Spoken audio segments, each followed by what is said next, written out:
This episode is brought to you by Accenture. When your advertising operations fall out of sync, everything else follows.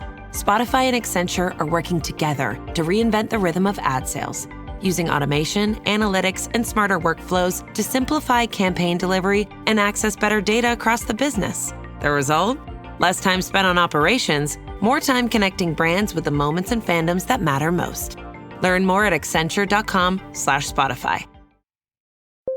When you need to build up your team to handle the growing chaos at work, use Indeed Sponsored Jobs. It gives your job post the boost it needs to be seen and helps reach people with the right skills, certifications, and more. Spend less time searching and more time actually interviewing candidates who check all your boxes. Listeners of this show will get a $75 sponsored job credit at Indeed.com/podcast. That's Indeed.com/podcast. Terms and conditions apply. Need a hiring hero? This is a job for Indeed Sponsored Jobs. This podcast is part of the Robots Radio Rocket Club, a program designed to help all podcasts reach their full potential. For information about joining the Robots Radio Rocket Club, check out robotsradio.net. Welcome to the Final Fantasy Lorecast, where we take a deep dive into the lore of the Final Fantasy universe, such as the characters, stories, and so much more. Hosted by Ben of Temeria and Steve-O. Welcome, everybody, to the Robots Radio Summer Fest fun party hangout get-together thing that we're doing. I don't actually have an official title for this, but hey, I'm Tom or Robots. I'm the guy that runs the network. I also do a number of different shows, but we're going to welcome in all of our hosts that are joining us this week. These are mainline Robots Radio Network hosts with their own shows, their own IPs, their own lore casts, and other types of shows. And we are getting together to celebrate the summer. This is something we need to be doing more of, and something that you'll probably see happen every few months or so now. And it's going to be fun. We're playing Two Truths and a Lie about the things that we know about, and then other people are going to have to pick those things about the things that they don't know anything about, and we're going to just see how crazy it is. But welcome, joining me today, we have Ben of Temeria, Lotus of Doom, Sergio, John from the 40K Lorecast, and Genesis. Welcome, everybody. Here, we're going to go through, introduce yourself, and let people know where they might know you from other shows on the network. Let's start with Ben. Yeah, so I am Brandon, or also known as Ben of Temeria. You can find me. I have plethora of shows, so that is Holocron History, Star Wars Canon vs. Legends, the Final Fantasy Lorecast, the Gundam Lorecast, the Wizarding War Lorecast, and the Witcher Lorecast. So many shows. So Ben had to prepare a bunch of questions about a bunch of shows. So as we go through this, other hosts, pay attention to what IPs there are, because you might want to pick out one of the ones you know the least about, and this will be interesting. Lotus, welcome. Yeah. Hi, Tom. I'm Lotus of Doom. You and I actually host the Elder Scrolls Lorecast, as well as I have a very narrow focus because my other show is also about the Elder Scrolls as well, and it's called Tales of Tamriel, and it's presented by the unofficial Elder Scrolls pages, which is the Wikipedia most of you probably know best. Yes, it's a great wiki. We reference it all the time. Also, Lotus, I guess this means that I can't pick yours. I mean, you could, but I feel like that's cheating. Darn it. Okay. All right. Well, I won't be picking that. Sergio, D&D Lorecast. Welcome. How's it going? Absolutely cheating, Tom. I feel like I need an of, suffix. Like there's Ben of Temeria, Lotus of Doom, Sergio. Like, oh, okay. Sergio of Dungeons. Sergio of the Forgotten Realms. I'm the Dungeons and Dragons Lorecast host. Took over from Tom back in like September of 2021, I think. It's been a while. Yeah, me and Stuart. 4 years. Yeah. Lots of lore. Still so much. I tell the folks, I'm like, hey, if you have something you want to hear us talk about, let us know, because like we are not at, we have 50 years that we can cover, so we're not really hurting for lore. So we might not get to whatever you want us to talk about. Yeah. I mean, we feel like that in Elder Scrolls. I'm sure most of us feel like, we're talking about these huge, gigantic IPs, and there's just like endless amounts of things to talk about. Absolutely, yeah. Yeah, but welcome back. And then we have John from the 40K Lorecast, our newest show. Welcome, John. Yep. Hey guys, I'm John. I host the 40K Lorecast with my co-host Brad Jester. The whole show is based around Warhammer 40K and the lore around it. And we actually just launched our second show, which is called The History of 40K, which is actually focusing on the history of the competitive version of playing on the tabletop. So, game actually has a physical element Yay! So we talk about that too. Yeah, plastic figures fighting each other on a big, cool looking map with dice. Rolling dice is fun. Yeah, Awesome. It's kind of sums up. I think the two of us here spend a lot of time rolling dice. Yeah, once you joined the network, I actually fell into a hole of watching competitive videos of people playing. It's a wild game. Yeah, we actually had that next. We actually have a YouTube channel as well where I've streamed some games I've played in. Yeah, we're playing around with some ideas now. Awesome. And then Jen's rounding out. Jen, you've got a few different shows. I do. I have 3 shows. The Two Girls, One Ship podcast that focuses on video game romances, the Mass Effect Lorecast, all about Mass Effect, and the Cyberpunk Lorecast, which covers everything Cyberpunk, the tabletop, the TV series, and the video game. That's right. And you took my place in the Mass Effect Lorecast and in Cyberpunk. These are 2 other shows that I used to do that have passed on and are now thriving with you guys. So that's The Witcher. Awesome. And The Witcher, yeah, and Ben with The Witcher. I have kind of a trail of shows that I started, and I was like, here you go. Here's a show. You can have it. I'm going to go do other things. And then that's part of why I ended up starting the Lord of the Rings Lorecast, was because I was able to, hand off something in order to take on a new project. And I still do Elder Scrolls Lorecast with Lotus, and I also do the Fallout Lorecast. So if you guys want to pick one of those, you're welcome to pick one of those. I think it's fun that Jen's here with a bunch of dudes, and she does a romance show because I feel like that would be a good one for some questions. But here, let's kick this off. Ben of Temeria, or Brandon, I always just call you Ben because that's how I know you first. What IP among this mix do you know the least about? Oh God, that's going to be 40K. 40K. I absolutely know nothing. I have friends who know so much lore, and it just goes well over my head. I was like, I have no idea what you're talking about, but cool. I know what Tyranids are. That's about it.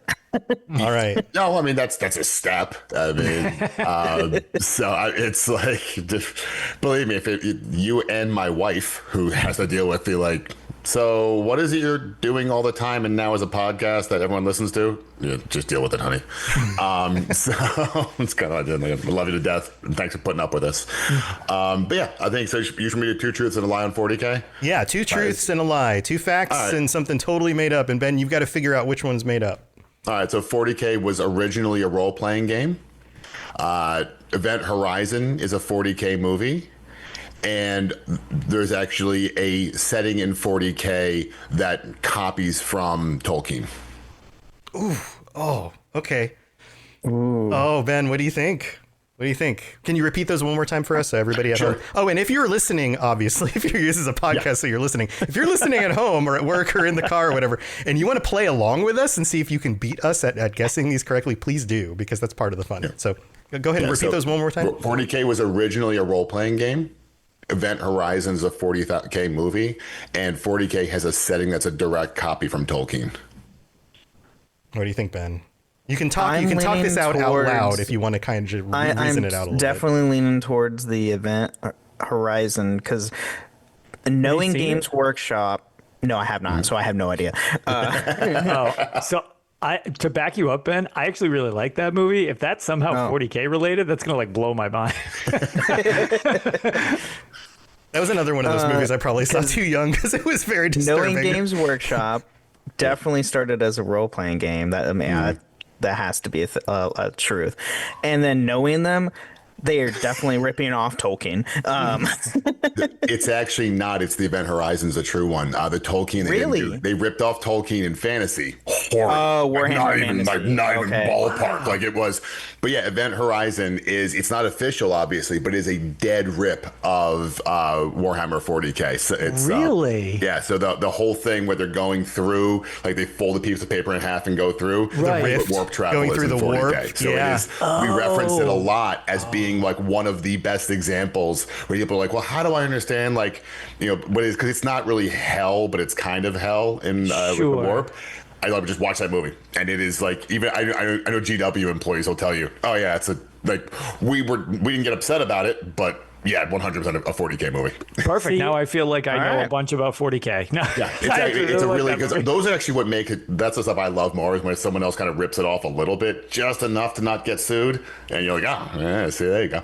Right, because the whole folding space, the whole going through the warp thing is like engaging with the dark gods and all of that. Yeah, craziness. The idea is that there's 2 universes, and you can kind of take a shortcut to the other side of yours by going through a terrible one. And if you don't have what we call Geller fields, which keep the demons out, they get in. And like that, it's funny because the whole scene where the guy's like holding his eyeballs and doing that thing in Event Horizon. You guys haven't seen the movie, by the way? Great film. Totally should watch really it. Good. You can see references to that in books that predated that movie coming out. Oh, it's so good. 40K. It's just, it is what it is. Like I said, That's so I cool. never heard. Two craps. I had never heard that before. That the connection between the two, and I actually just watched Event Horizon for the first time, somewhat recently in the past couple of years. And so when you said that, I was immediately like, "That's a lie." Wait a minute, let me think about it. Yes. Actually, that could be true. It's because people don't reference it because they think of Warhammer 40K as being like this like combat game, which it is. It is at its core, it's combat, but the lore has really evolved massively over the years. And this was a lot of the stuff. These guys were good writers. There was a lot of stuff that was stolen, but like I always tease people, when someone steals from Tolkien, it's like, so the best fantasy ever written in history, you stole an idea from. Yeah. I'm okay with that. Right. That's like we're founding a new nation. Sources. We're going to pull from the Constitution for our laws. Exactly. You know, like probably a good idea. Candidly, I mean, D&D Lorecast. Yeah, people steal from D&D. Why? Because it got popular for a reason. I mean, like I still have I can walk out of this room and go grab a D&D books that are in the other room, like from 1989. Like I still have those in my house. Yeah. And D&D stole from Tolkien as well. So I mean, it's all. Yeah, it also recycling ideas. One very creative person was like, I have an idea, and everyone went, I'm not that creative, so I'm just gonna steal. I'm gonna take. Awesome. Well, let's move on. Lotus, it is your turn. What don't you know much about? So since we did 40K to start with, which is going to be my first one, the next one I actually want to do because there's a couple games in the series that I've liked, but I feel like I'm largely devoid of anything. Any type of knowledge going on. I'm going to go with Ben because I'm curious about Final Fantasy. Ooh, Final Fantasy. Okay, now I need to pull up my giant list I have. Let's see. Final Fantasy. Man, there's so much you can draw from because there's just so many games. That's just it. And I've played some of them, like the old ones with the sprites. But like, I really can't even... Other than I really liked 6 and 9, I don't really have a lot of. Do you remember a character named Sid? There's a lot, I think. Yeah, there are a lot. Yes. Ben, are you ready? Here, we'll go with this one. Final Fantasy was created by Hironobu Sakaguchi. He initially intended it to be his last game before leaving the industry if it failed. The first game was released in 1987 on the NES, and Final Fantasy was always meant to have a sequel. All right, so read those again while Lotus is thinking this through. So Final Fantasy was created by Hironobu Sakaguchi, and it was meant to be his last game. The first game was released in 1987 on the NES, and then Final Fantasy was always meant to have a sequel. I like how the first and third one contradict each other, just so that. I also like how the last one contradicts the name of the game. Well, and that's why I was like, I feel like it's got to have been. I think it's the third one because even though I could not guarantee the director, I think that was supposed to be the thing to it. It was like supposed to be the dude's swan song if it failed. I'm pretty sure I've heard that. So I'm going to say it's 3. It wasn't meant to have a sequel. Correct, because so Final Fantasy was literally Square's. It wasn't Square Enix at the time. It was just Square, and it was their last game because the company was about to go bankrupt. Like it was like they were pushing this game out. They might have a bunch of Final Fantasy, crappy games. Like, we're going to have it called Final Fantasy because it's probably going to be our last game forever.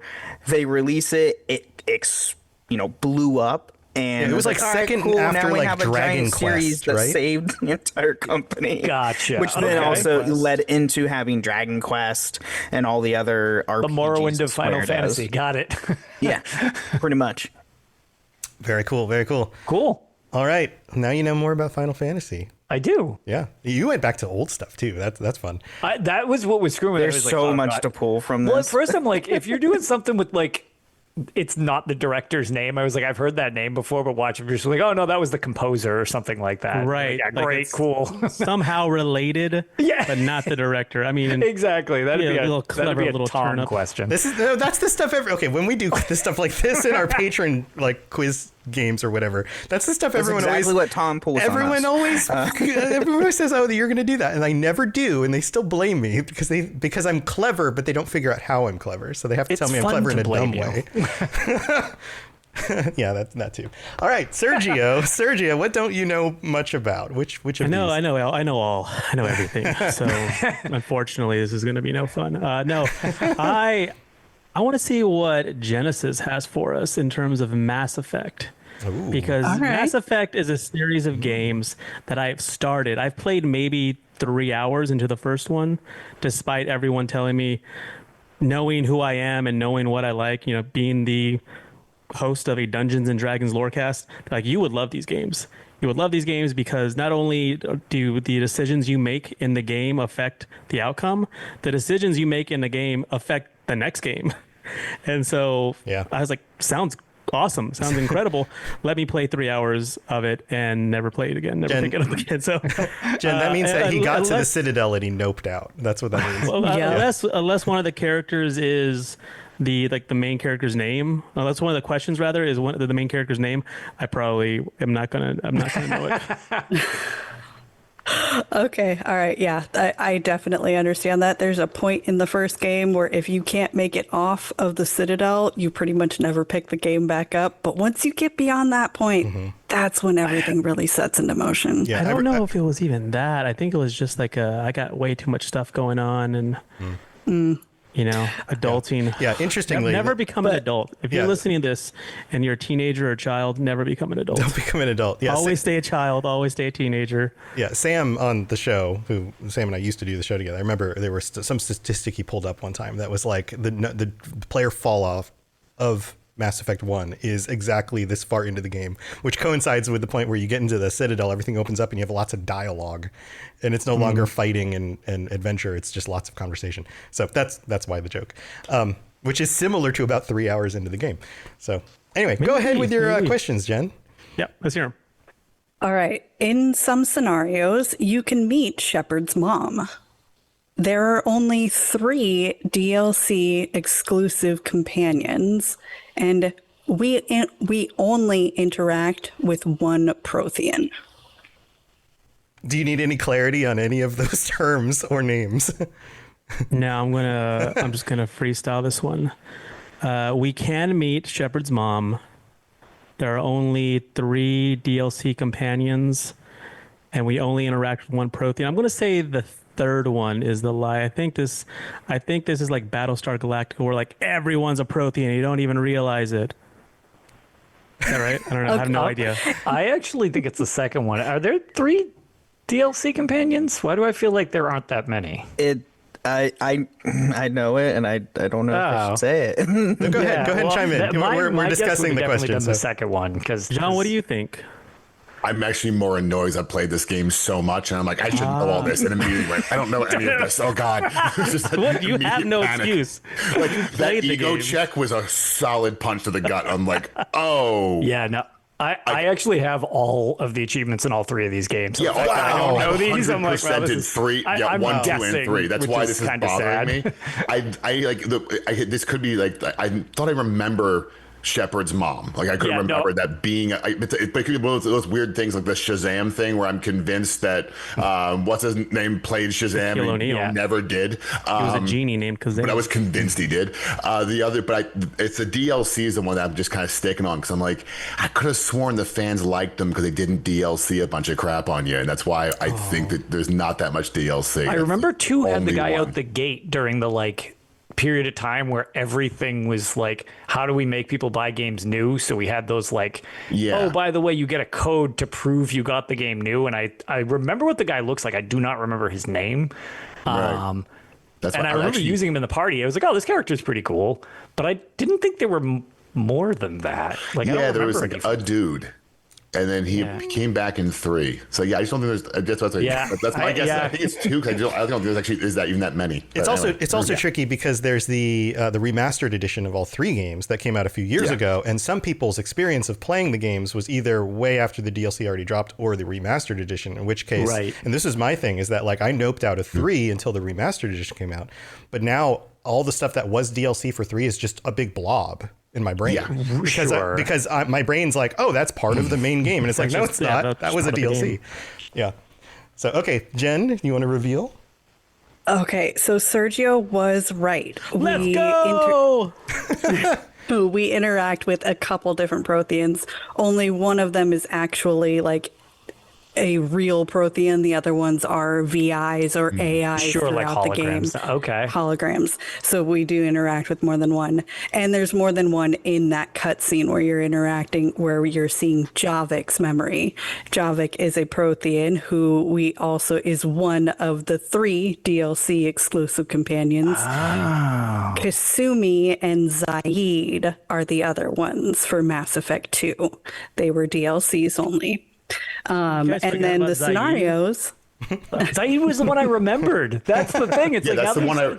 He's the. I totally forgot Kasumi was actually DLC.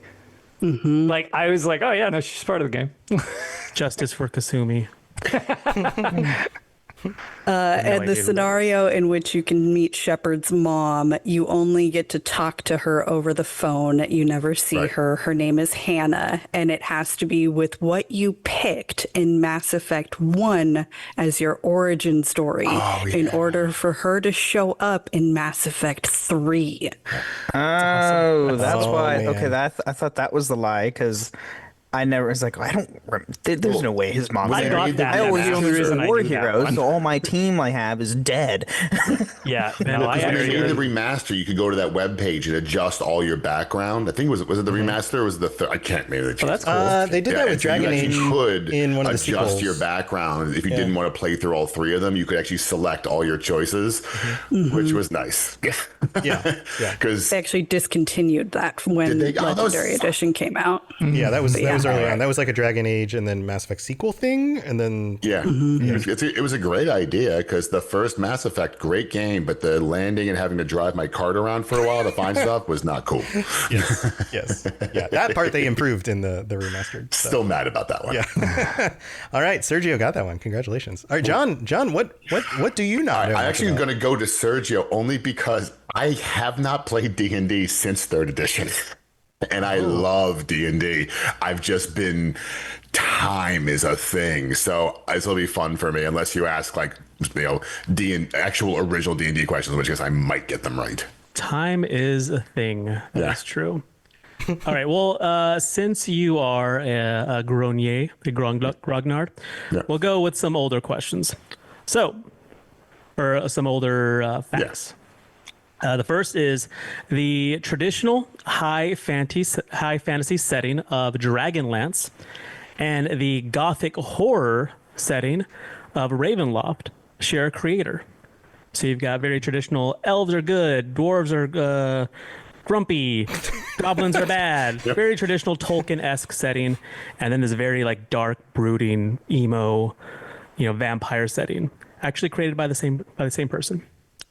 The Dark Sun campaign setting is named as such because it is that of a world whose sun has gone dark and plunged everything into a freezing wasteland. And arguably the most well-known D&D campaign setting, the Forgotten Realms, actually precedes Dungeons & Dragons by several years. Oof. All right. Do you want to repeat those? You can give them time to think about it. Yeah, absolutely. Yeah. So the traditional high fantasy setting of Dragonlance and the gothic horror setting of Ravenloft share a creator. The Dark Sun campaign setting is named as such because it is that of a world whose sun has gone dark and plunged everything into a freezing wasteland. And arguably the most well-known D&D campaign setting, the Forgotten Realms, actually precedes Dungeons & Dragons by several years. All right. So I was playing Dark Queen of Krynn 2 weeks ago. So I don't know, which I think predates some of you. So I have a DOS emulator on my computer so I can play these old games. I do believe it in Ravenloft share, just because I've played Ravenloft. I can't see some similarities.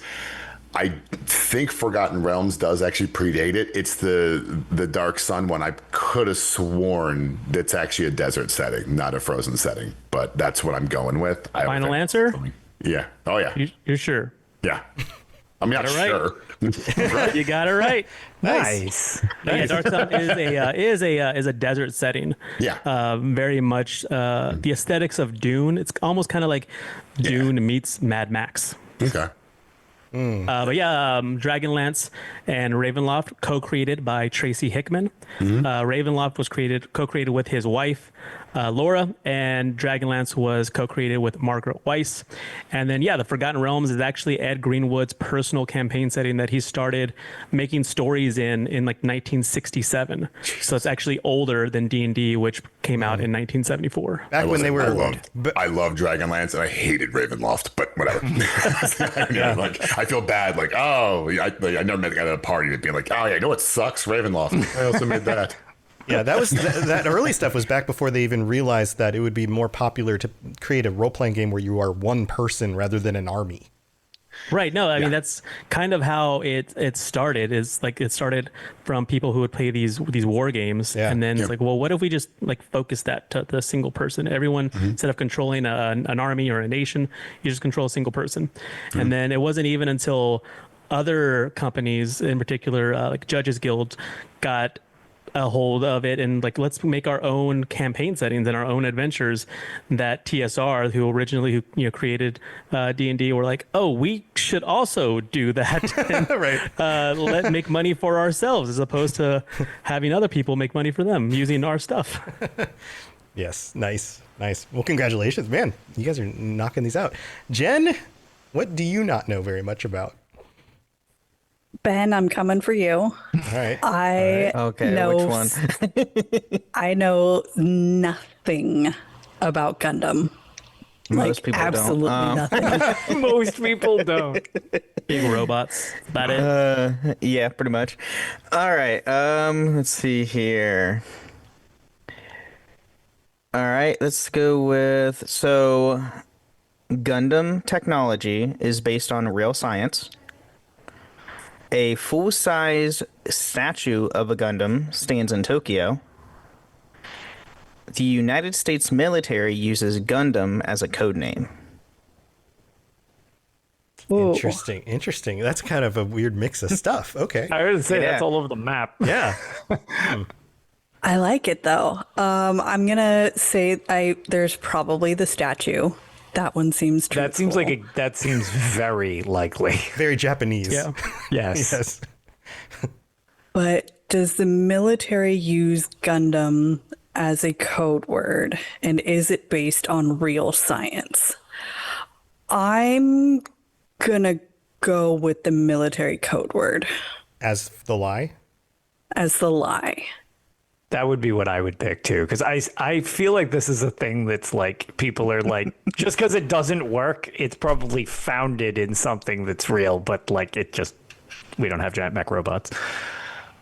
Okay. I don't think. See, I think the science one is. Yeah, I feel like the science one is vague enough that it could be true or false, depending on how you frame it.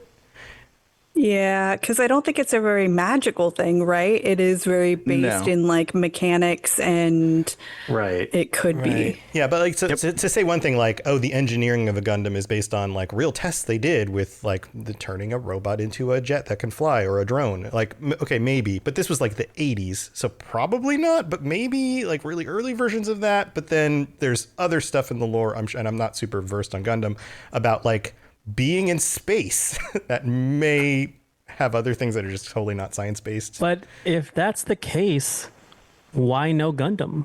Why no Gundam? Like, why are we living in a world with no Gundam? Because drones are more efficient, and so you don't need them to transform or have a pilot. I mean, people put a lot of thought into time travel, but also no time travel. That's true. I just feel like we're not there yet.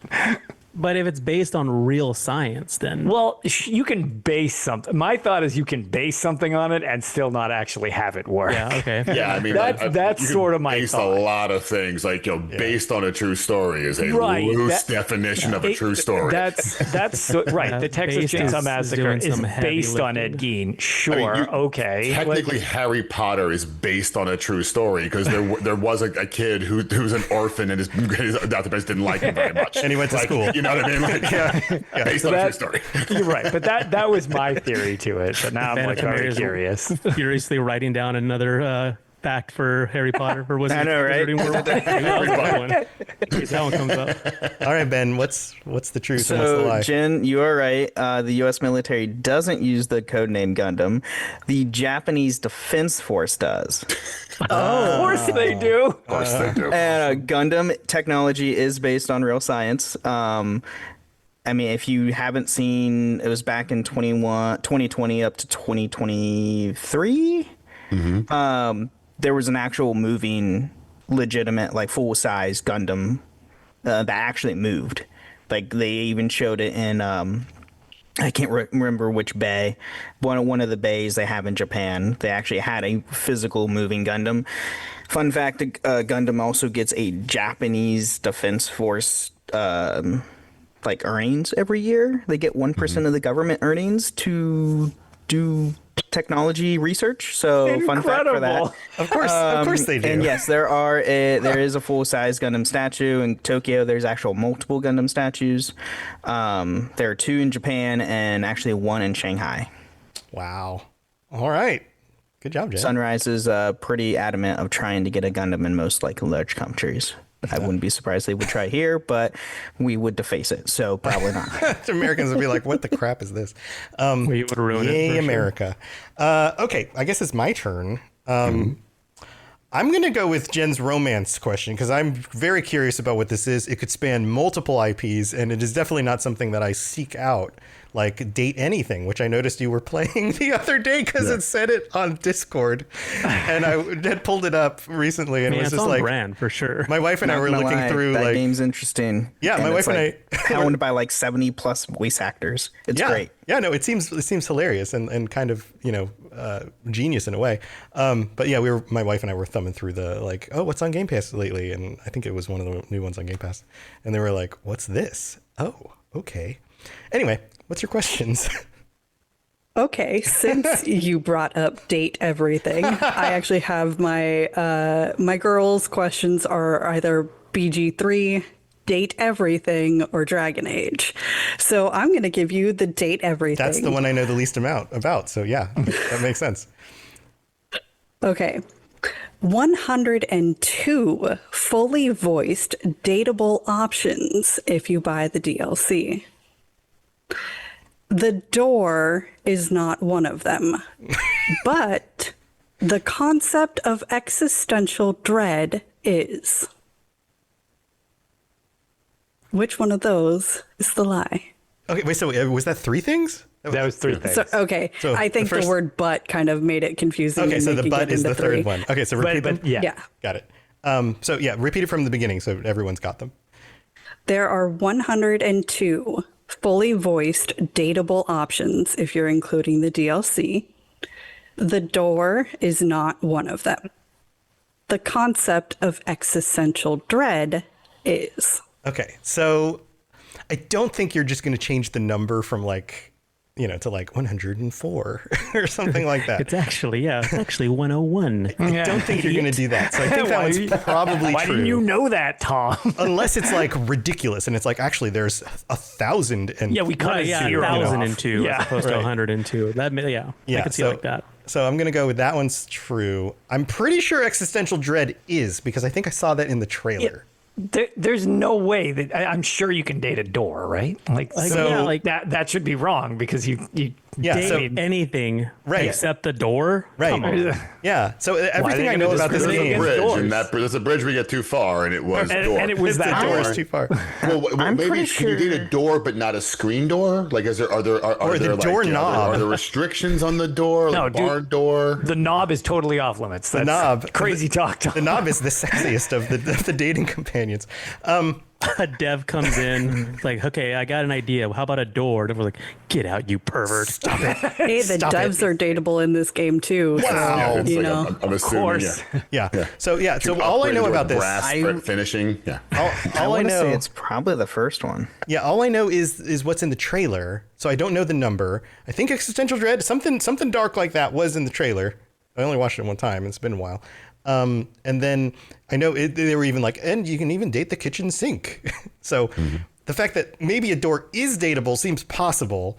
Yeah. So I'm going to say that there is a dateable door. So 2 is the lie.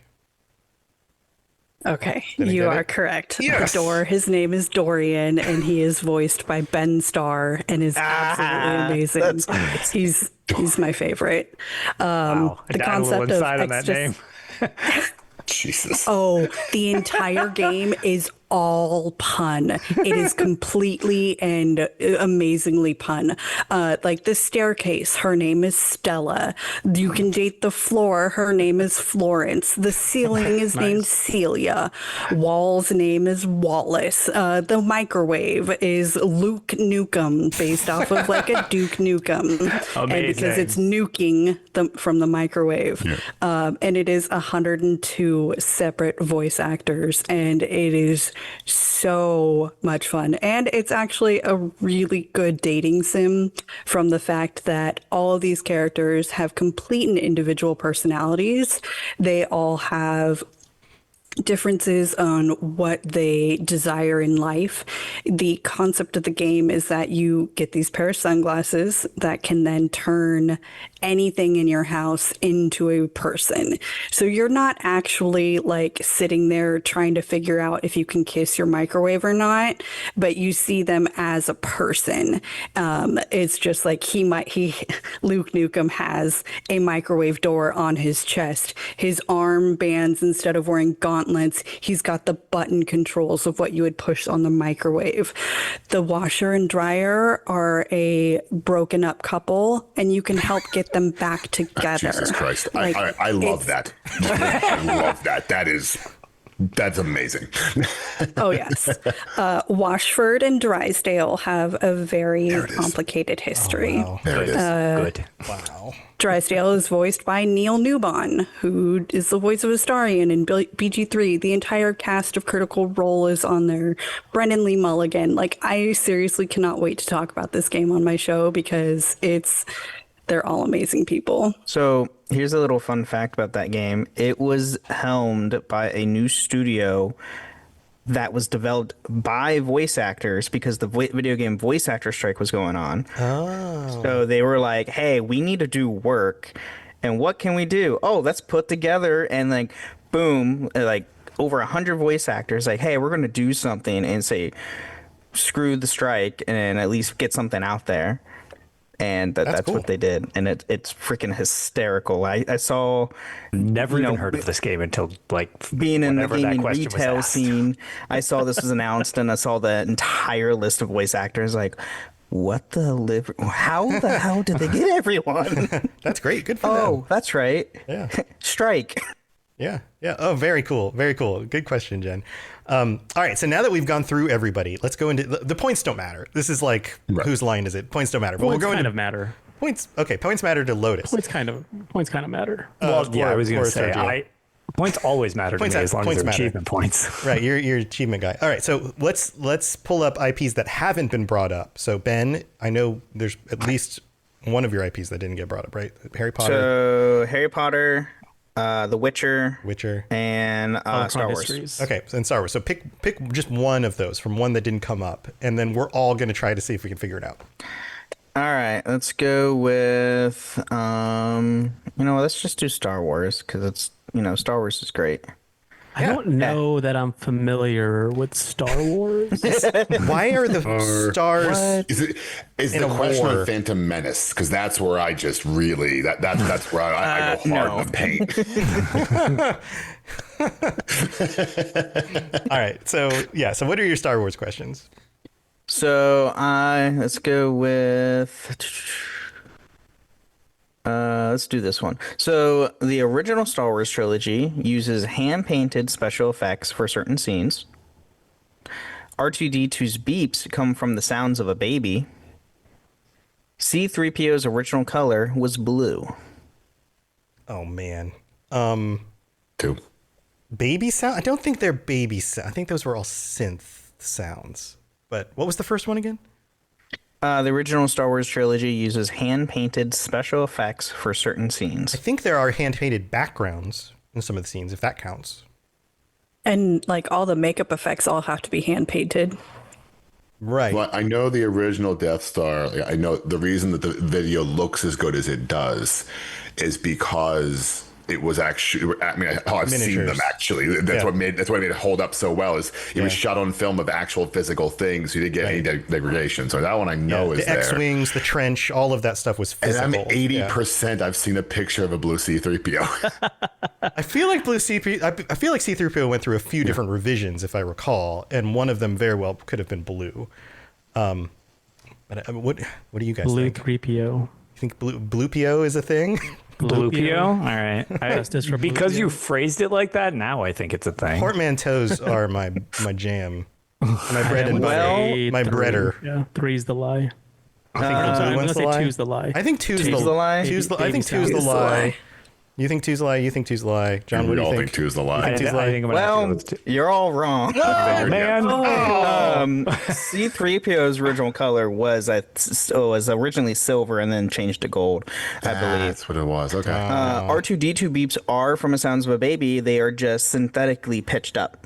Oh, they're tweaked. Weird. So they sound synthy because they were tweaked. Okay. Yeah. They were tweaked in That's post freaky. from a cry of a baby. Yeah. Do they credit the baby?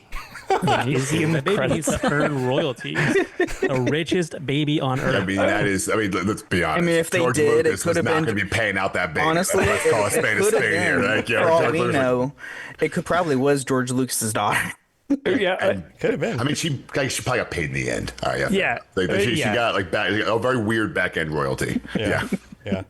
All right. Now I want to see the credits. I just wanted to say like baby, like next to the Just baby. C-3PO. Baby. R2D2 Kenny Baker / baby. RT, baby. Well, they probably can't because it'd be like R2D2 child labor. Like, Yeah, that's true. Yeah. It was the 70s. Redacted. It was fun. It was fun. All right, cool. Good one, Ben. Lotus, you didn't get to do an Elder Scrolls one. Do you want to do one? Sure, that's fine. I can do some weird Elder Scrolls stuff. All right, let's see. All right, we will go with The Elder Scrolls 3 Morrowind was the first Elder Scrolls game directed by the famous director Todd Howard. He did not start the series. Elder Scrolls Online is not the only game in the series to have a multiplayer component. And we will say the Slowed, which are a gross slug race of necromancers, their homeland is called Thras. All right, I'm going to be quiet on this one. I can't answer this one. Because, yeah, you probably know this one. I can't answer this. I'm going to try not to give anything away. So I kind of want Tom to discuss. correct you. We're like, the one who says a lie. Tom's actually. Well, actually, when it comes to the old games, when it comes that to these was a like rewrite, and so it's actually technically is. yeah, Changed that. Lotus is the One and expert two's throw me when it comes to off. old stuff. Like Wait, you said old stuff. You said Todd Howard directed? Yes, Todd. So The Elder Scrolls 3 Morrowind was the first game in the Elder Scrolls series directed by Todd Howard. Okay, not a part of. Okay, because I know he was a part of Redguard. I want to say that was So, true. I want to say I want to 2 say is it's the true, lie. but number 2's ESO. I know, obviously, is MMO, but I don't know. No other I feel Elder like Scrolls had there might be some kind of There's mobile always some game. weird. That's Yeah. There's always If it's something. like whatever. I can't remember the freaking mobile ones you have. There was Redguard and whatever the key one was. I can't Oh, remember. the old phone games. You're talking about Shadowkey. You're talking Just before to save you the trouble of the before name. smartphones. Yes. Like a game available only on the old Sidekick phones. Yeah, the game Shadowkey he's referring to is only on the N-Gage. The N-Gage. It's on my shelf back there with an N-Gage. And if you're It's a not over piece of crap. 35, you don't know what that is, right? I am These are all over just- 35 and I don't know what an You still N-Gage don't know what is. that is. I missed something. Yeah. I'm one of like Probably for the 17 best. people to own one. All right, okay. This is like a Neo Geo for like it's more my age. It's like, Very oh, much. yes. Oh, I had a Neo Geo. Why? Very much so. Okay. I mean, Killer Instinct was awesome, but that was kind of it. Bonk? Wasn't Bonk on that? Was that me? Oh, and Bonk. Yeah, so you had Bonk. Yep. Killer Put Instinct. some respect on Bonk's name, please. I will say Bonk is a lot of fun. Bonk was an amazing game. That was the thing. That console was carried by like 2 or 3 games that were incredible, and the rest of them are like. Yeah, it died in the U.S., but it was still popular in Japan. Strangely Yeah, enough. I mean, Japan's Japan. Like it's like True. They have actually understand full-size gaming. Gundams in 2 different locations. They play by different rules. Well, it's like, to be fair, like if you look at like PlayStation sales, they're really high in the U.S. because they had Madden football that didn't sell as well in Japan. But it's all the games do these weird things. They're like, yeah, it's real popular here. You guys have this? Like, no? Okay. Yeah, here PlayStation gets 1% of the military funding. Oh, it's also that, yeah. That was a joke. All right. Okay, so what do you think? Callback joke. I think it's the first one. I think Todd was more involved in before Morrowind. What about you guys? Okay, everybody vote. What do you all think? I think it's 2. 2, 1. Yeah, I'll be honest. I have no idea. I played Skyrim for like 12 hours and went, yeah, I'm out. And No, you pretty much got all the series lore here. Well, because I played it and then I didn't play it, and then everyone's like, "Why did you play it?" Oh, I'm like, God, I'm like no, never 600 pause and hours try to go behind the back. rest of you. Yeah, Yeah, no, never pause and go back. It's I'm hopeless. out. Yeah. Ooh, Witcher came out. Yeah. All right, Lotus. So, Todd Howard, Ben, you were almost there. And yeah, Todd Howard actually had his directorial debut in Redguard. What, really? Yeah, that was his first director. I Yeah. don't think he directed it. Yep. Yes. Yep. And he's actually proud of it. He's very proud of that game, even though he didn't do very well. Okay, what other Elder Scrolls had multiplayer aspects? So, not including the new ones. Are you talking about this So, there's stupid mobile game? I bet you. Battle Spire has an 8-player deathmatch and capture the flag. It runs like total trash. This is like 98? yeah. Yeah. Yeah. Shadow Key, if you link 2 N gauges together, you can play Physically. co-op. You son of a. Yeah. I'm Me and, googling an N-Gage, by the way, while you're Yeah. doing You this. link 2 of the 17 N gauges Yes. that were sold together. including me and TES Benefactor trying to coordinate this to make it run at one of the ESO events, and it is just, you need cords for it's just a nightmare factory. And then the Thras is the homeworld of the Slodes. But you were almost there, and I was gonna say we had one correct answer. Well, you knew that too, right, Tom? Yeah. Oh, yeah. Yeah. Yeah, those are good ones, though, because they're weird. They're weird. I tried to go as weird as possible with, Real weird with it. Yep. Yep. All right. Not to derail us, but I'm looking up an N-Gage right now, and they're claiming they sold 3 million of them, and I'm looking at it, and I'm going, "There's no way they sold that. Manufactured, yes. Yeah, that sounds Sold. right. No, certainly not. It also Well, they count whenever the company that was it Nokia. yes, correct. Yeah. It's a When they- Nokia N-Gage, and now When Microsoft they owns sold them. like so the parts for scrap. Yeah, well, it's- I feel like there's 2,990,000 of these, like the the ET In the game desert. for Atari Yeah, style. buried It's in the just desert. One, Right. Yeah, one they sold them landfill. into the Yeah, retail I- locations of Walmart. I looked it up too, and I was like, I have Right. never seen. I have Yeah, I a had to look this Nokia, up. but I had never seen this. Yeah, it was a real Yeah. thing. It was a real thing. It was, and like I said, I know Microsoft. I mean, other than owning Bethesda, Yeah. they kind of like bought the whole Nokia thing a while back, and it made trying to stream it real problematic because they're like, well, there should be no way you can play this without literally running an HDMI cable out of this thing that's not HDMI compatible. It's like, no, it's totally streamable. It's great. Please don't demonetize my channel for showing what this game looks like. So weird. All right, so we did D&D. You only have D&D stuff. We did have D&D. 40K. You only have 40K stuff. Jen has other stuff we haven't done. So Jen, do you want to pick one of the ones that didn't come up yet? Cyberpunk. Yeah, I got Cyberpunk. Let's do it. Okay, let's go old school and talk about Johnny Silverhand. Johnny's original raid on Arasaka Tower and the second bombing were 10 years apart. In the TTRPG, Johnny is actually classified as a solo. And in life, Johnny owned a Porsche 911. So Solo's a character class. Like right. warrior As or opposed mage. to a rocker boy. So I just looked. That's what I have 396 hours into this game. So again, when I get this wrong, I'm gonna be mad. Yeah, these are based in the lore from the tabletop. That's like, Yeah. like I'm pulling this up. How far? Oh God, I put a lot of time into this. Yeah. I don't think he had a Porsche. I actually don't think it was a Porsche 911, but knowing I'm probably wrong because they probably made a bunch of money getting him to have a Porsche 911 in the game in sponsorship, but I'm still going with it. So he has a Porsche 911. What are the He's actually a specifics? solo. What are the specifics around the way you phrase the first one? Read the first one again. Johnny's original raid on Arasaka Tower and the second bombing were 10 years apart. So he raided Arasaka Tower twice, Right. once to save Alt, and the second time to throw a mini nuke at it. Yeah. And Right. that were 10 years apart. I feel like that's right. It's been a long time since I've thought about this, but I feel like that's accurate. Am I the only person here that has not played Cyberpunk? Maybe. And so here's something else to consider. Too, I want to say that he has the trappings of a solo, but his character class is still that of a rocker boy. Yeah. Here's something else is the way that the game 2077, the video game, portrays the events that happened before the game are through Johnny's perspective. So they are false memories. They're actually not accurate to the truth. No, that's cool. I didn't know that. So yeah, so when he thinks that he's the hero of the situation in the flashback, that's not how everyone else remembers it. Like things like so that's you can't even. I wanna like that's what's say so it's the insidious first about one. these questions is you can't even take his perspective from the video game Making as me actually second-guess accurate. All right, I don't. Where the 2 years. I think it's either less or more than the 10. I don't think it's a 10-year gap.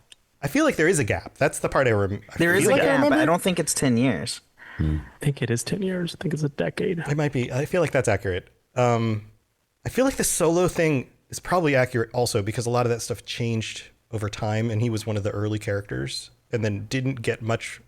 If I remember correctly from the tabletop, he shows up, and then they kind of leave him for a while, and then come back and talk about him again later, and things that kind of shifted later. But I could be misremembering that as well. Oh, this is a good one, Jen. Yeah. All right. Yay. What do we all think? Arasaka Tower. Two. Which one was I'm two? leaning towards 1. Solo. 2 was the solo one. What was 3 again? Porsche. 3 is the 911. Porsche. I'm gonna go with 3. Although that one doesn't feel right either. I'm going to say 3 just because I remember just since I have no basis from the game, I just feel like I would have seen a lot more commercials talking about Porsche. So that's really the only like I saw so much branding for that game, and I'm like, I really don't. I'm remember sure Porsche it's a being car brand brand. out. My thought is it's not a Porsche. That's really all so I'm at. It's that's like, really. 'cause- I'm just like I feel like I would remember being like, all right, if I see another Porsche advertisement about Cyberpunk, I'm gonna lose it, and I don't get that feeling, so I'm gonna go with that. My thought process is actually more if you're going to target the video game market, don't target them with something that starts at $160,000. Yeah, aim low because they just spent all their money on your electronic crap. Yeah, it just feels like I mean, 3070 processors were expensive. That's what I How had. about to a have to run this VW damn Golf, game, everybody? So, you know, How about a 1994 Ford Fiesta? yeah, exactly. Beautiful. Brought to you by a used car dealer, like CarMax. Yes. Yeah, exactly. Yes. Yep. Nailed it. Nailed your group. Nothing says badass rock star / terrorist like a Fiesta. All right. So the lie is that Johnny is actually a rocker boy in the TTRPG. Okay. All right. Okay. All right. I So, have a lot of experience with the tabletop role-playing game as well, Nice. Helps. but I wasn't sure. Yeah. You know, it's- that's what I made it pretty tricky because I was like, in the game, he portrays himself as a solo. Like he's out there, he's doing all that. But in the TTRPG, he is a rocker boy. His raid on Arasaka Tower and the bombing were 10 years apart, 2013 and 2023. And then it is a Porsche 911, and it is the only car in the game that actually has a real world name like that. And they think that there wasn't a lot of promotion of Get Johnny's Porsche because of the poor launch of the game. Porsche didn't really want to continue Okay, because I was saying about that to say, they man, if I was Porsche, I'd be like, yo, give me my money back because you didn't advertise this worth anything. Yeah, Instead in the of long like, run, it oh worked man, out. this buggy game. Right. Please don't Yeah. attach our name to this. Yeah, actually, you know what? You can just let it slide. It's fine. My thing is, it's a huge loss by like Jaguar, where it's like, hey, have it sponsored by a car that doesn't work. Perfect. Nice.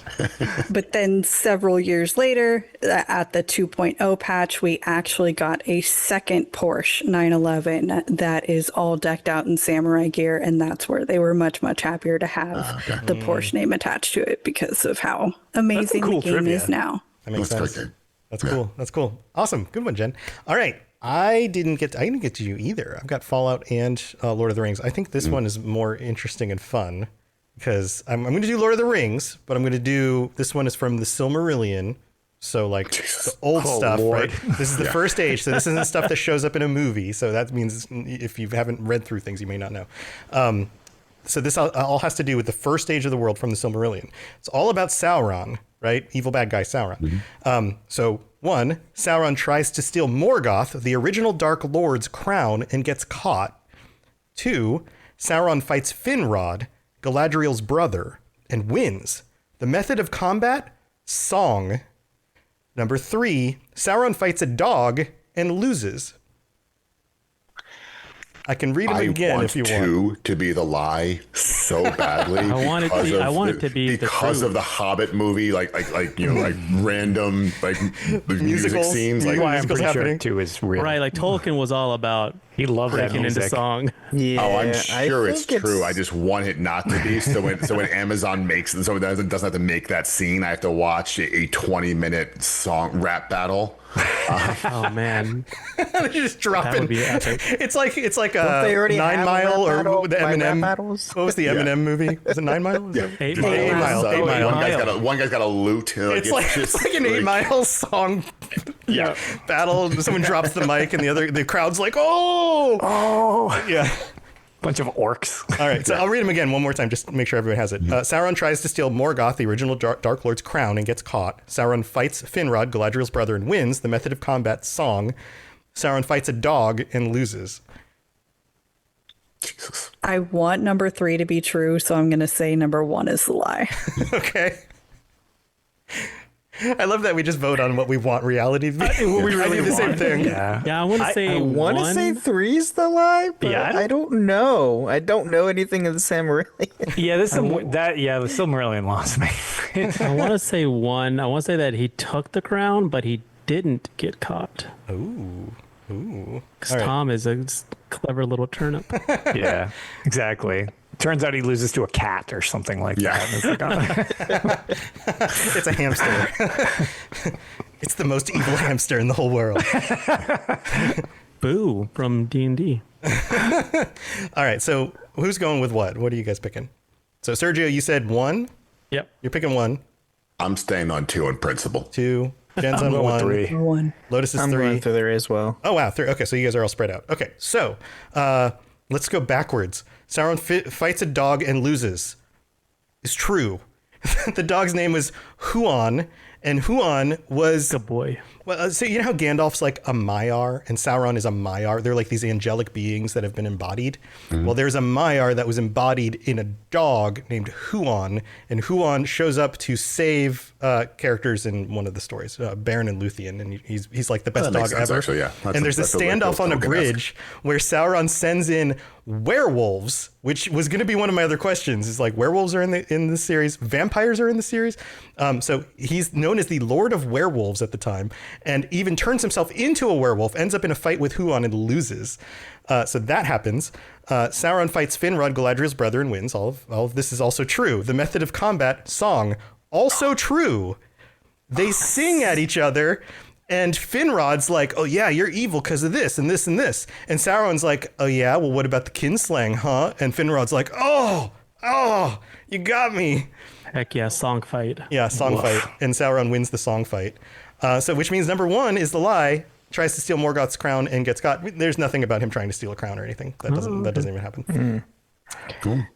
All right. Well, I mean, if you want to see epic rap battles, did a Voldemort versus Sauron Yeah. on YouTube. Yeah. If Classic. anybody wants to know. Classic.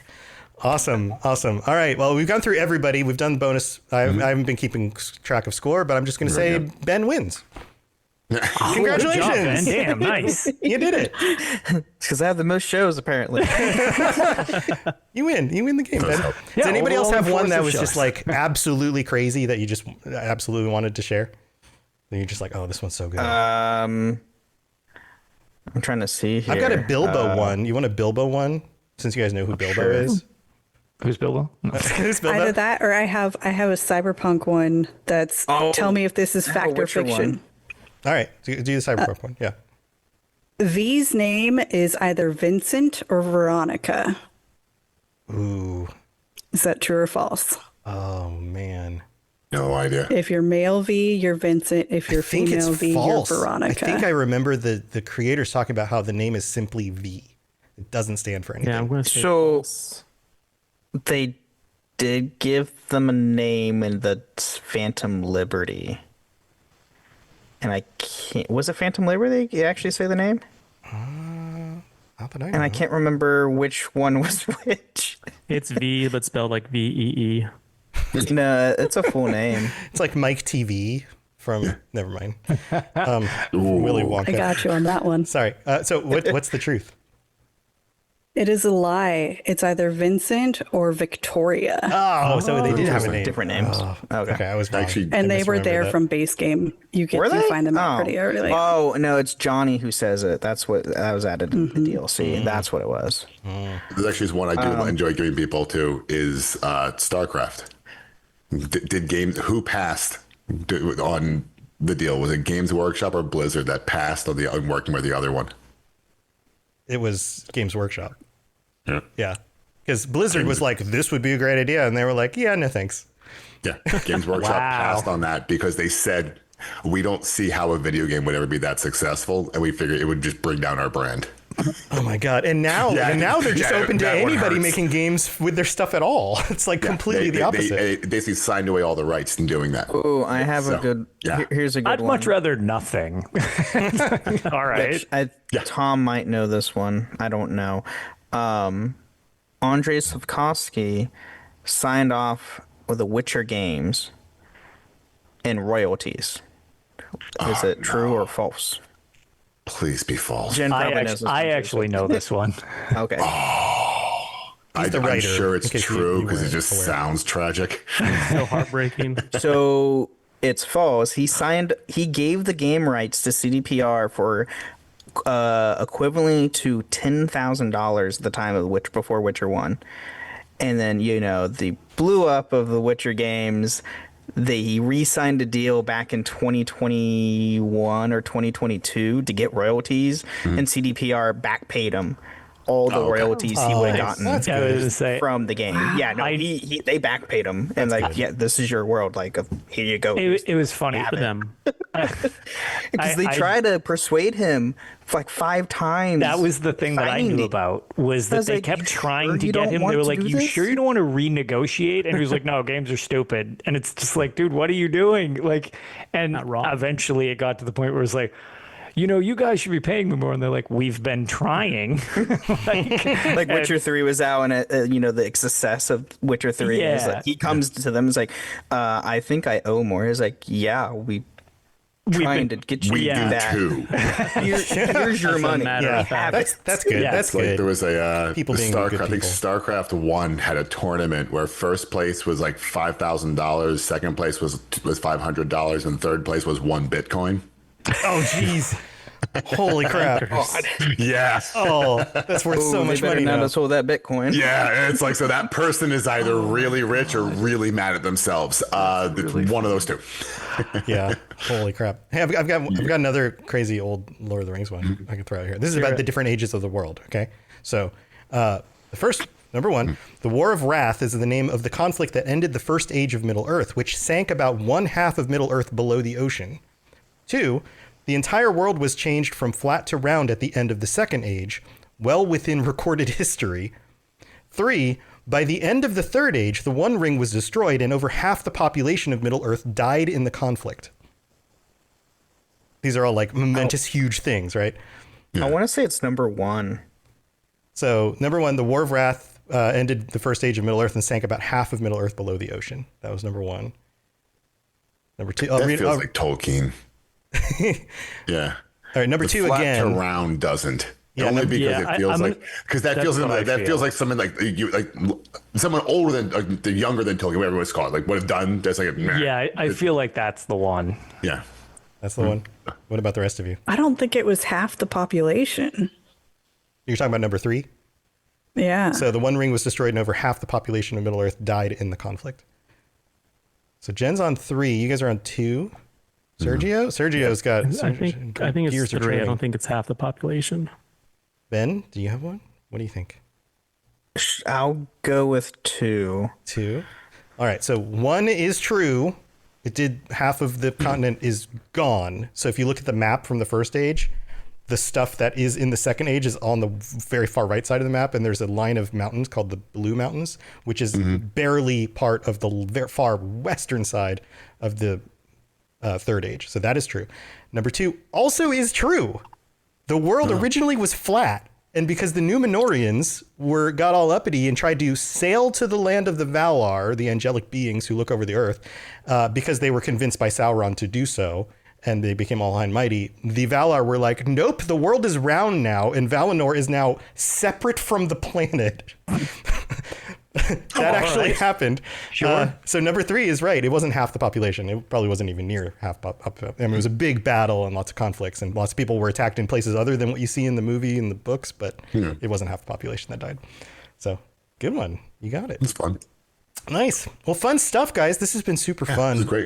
This is great. I hope everyone listening had as much fun as we did, because this is always fun to hear.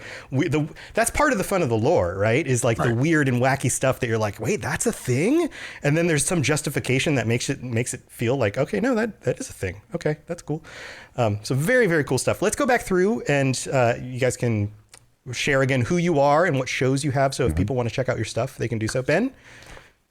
Yeah, so again, I am Brandon, or also known as Ben of Temeria. I host the Holocron History, Star Wars Canon vs. Legends, the Final Fantasy Lorecast, the Gundam Lorecast, the Wizarding World Lorecast, and the Witcher Lorecast. Awesome. Congratulations again on winning.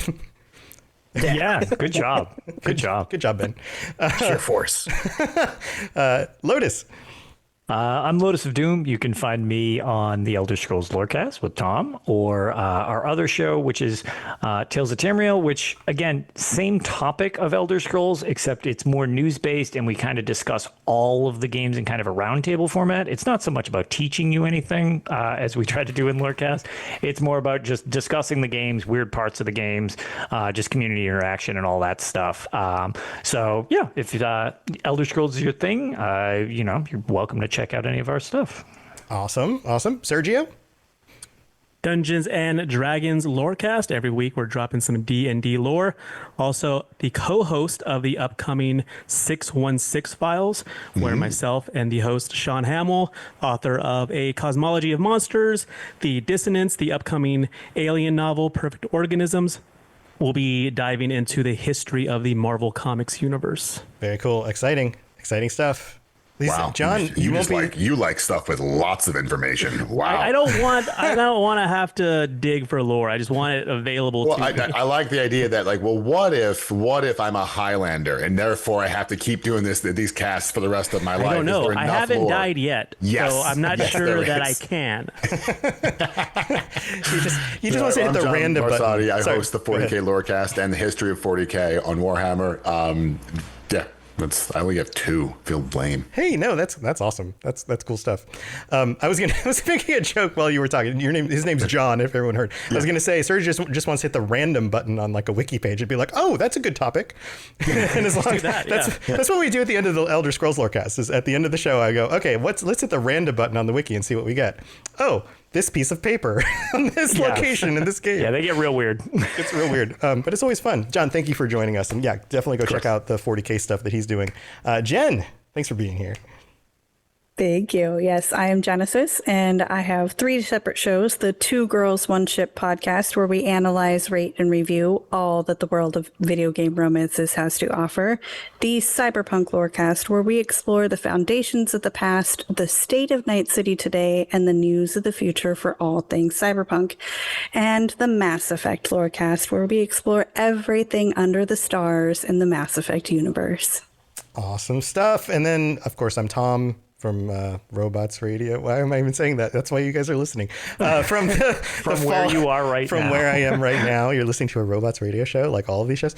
I do the Fallout Lorecast, the Lord of the Rings Lorecast, and the Elder Scrolls Lorecast with Lotus. So if you're into any of that stuff or want to know more about it, go check it out. You can find all of our shows on whatever you're listening to this on. So just open up your app and type in a show and you'll find it. Chances are most of these, if you just search the name or even just the topic of the IP, our shows rank really, really well. So you'll find them real easy.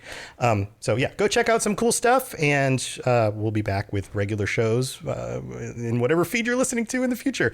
Thanks for being here, everybody. This is super fun. We're going to put together one of these again, probably in the next 3 months or so. So look forward to that. And let us know if you enjoyed this format and you like what we're doing here. We'd love to hear your feedback. Join us on the Discord, or chime in wherever you know how to get a hold of each of us and our social medias and things like that. All right. Thanks everybody for being here. We'll see you next time.